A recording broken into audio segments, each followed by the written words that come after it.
मुस्तफा जाने रहमत पे लाखों सलाम। बिस्मिल्लाहिर्रहमानिर्रहीम, अस्सलामुअलैकुम। वक्फ की बर्बादी, खिलाफत से कलोनियलिज्म तक उम्मत की लूटी गई मीरास। ये सिर्फ ज़मीन का मसला नहीं, ये उम्मत की रूह, उसका निज़ाम, उसका तशख़्ख़ुस है। ये वक्फ है जिसने सदियों तक इस्लाम के तालीमी, रूहानी और फलाही निज़ाम को ज़िंदा रखा, औक़ाफ़।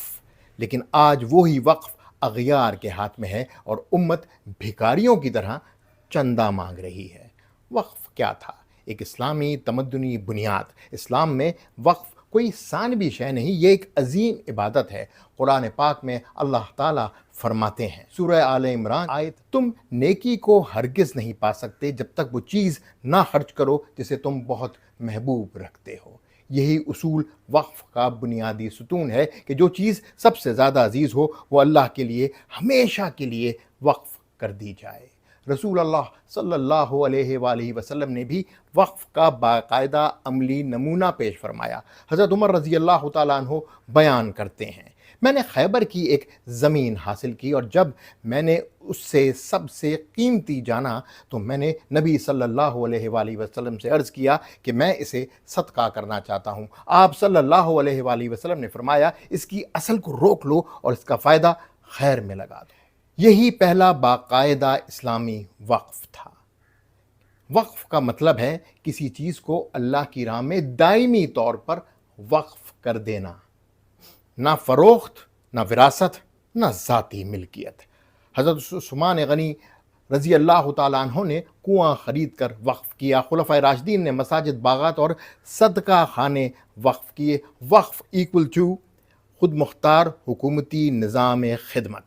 खिलाफत उमैया हो या अब्बासिया और सल्तनत उस्मानिया में वक्फ का क्या किरदार रहा? खिलाफत बनु उमैया अब्बास में मदारिस, हस्पताल, खानकाहें, लाइब्रेरियाँ सब वक्फ पर चलते थे। उलमा तनख्वाहदार मुलाजिमीन नहीं बल्कि वक्फ के मुतवल्ली होते थे। सल्तनत उस्मानिया में एक मस्जिद के साथ 400 प्लस दुकानें वक्फ होती थीं। जामा अज़हर, जामा निज़ामिया, दारुल हदीस दमिश्क, दारुल शिफा कुस्तुंतनिया सब वक्फ के ज़रिए काम करते थे। अब ये सवाल उठता है कि वक्फ का उसूल क्या है? रियासत ताकत दे, इल्म और रूहानियत का निज़ाम वक्फ पर हो।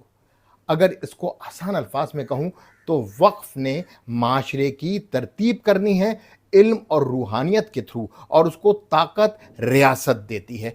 तहरीक इस्तशराक के कंक्लूजन्स ने एक बात बरतानवी साम्राज्य पर वाज़ेह कर दी थी कि अगर हमने तालीमी निज़ाम, चाहे वो दुनियावी हो चाहे रूहानी, उसको अपने कब्ज़े में ले लिया तो मुसलमान अपनी ताकत खो बैठेंगे। अब वक्त आ गया था कि इन कंक्लूजन्स को अमली जामा पहनाया जाए। 1835 लॉर्ड मैक्योले की मशहूर minute, we must create a class of Indians, English in taste, morals and intellect. Macaulay का एजेंडा क्या था? इस्लामी तालीम का खात्मा, मदारिस की ज़मीनें ज़ब्त, वक्फ निज़ाम को सेक्युलराइज करना। Confessions of a British spy में हैम्फर के मिशन पर भी ज़रा नज़र डालते हैं। उलमा को कमज़ोर करो, बिदअत और शिर्क के नाम पर तफरका फैलाओ, वक्फ को ख़त्म करके मगरबी इदारे कायम करो। तो बात समझ में आई होगी, हदफ क्या था और हदफ को हासिल करने का तरीका क्या था। हदफ था उलमा का किरदार ख़त्म हो, मदारिस बाजार बन जाएं। 1857 और उसके बाद वक्फ की बर्बादी कैसे हुई? 1857 के बाद दिल्ली, लखनऊ, बनारस, लाहौर हज़ारों उलमा शहीद हुए, मदारस बंद, वक्फ ज़मीनें ज़ब्त, खानकाहें बंद, औक़ाफ़ दफ्तर कायम। 1864 ब्रिटिश वक्फ एक्ट। अब आते हैं वक्फ के इख्तियार पर। वक्फ का इख्तियार काजी से लेकर अंग्रेज़ की अदालतों तक। आज़ाद भारत में वक्फ की तबाही हो गई। भारत में 5 लाख एकड़ वक्फ ज़मीनें, दिल्ली, हैदराबाद, बेंगलोर में शादी हॉल, होटल, प्लाजे, लेकिन उलमा की तनख्वाह मदारिस चंदे पर, मसाजिद खस्ता हाल, वक्फ इक्वल टू सियासी दलाली, करप्शन का गढ़।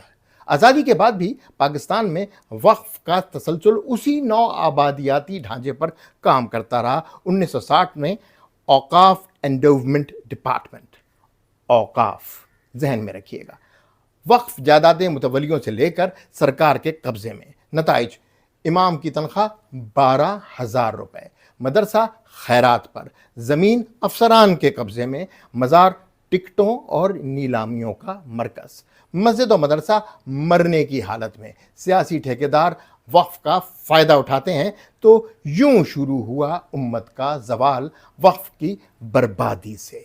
وقف کا نقصان کس کو فائدہ ہوا؟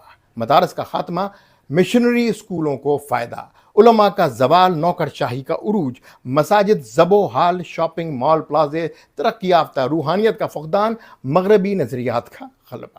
پھر یوں اسلام سے اس کی روح، خانقاہی نظام کی شکل کو بگاڑ کر ختم کر آج کا بیکن ہاؤس، سٹی اسکول اور اس زمانے کا سر سید اینگلو اورینٹل کالج بنا دیا گیا۔ اب ان حالات میں ہمیں کیا کرنا چاہیے؟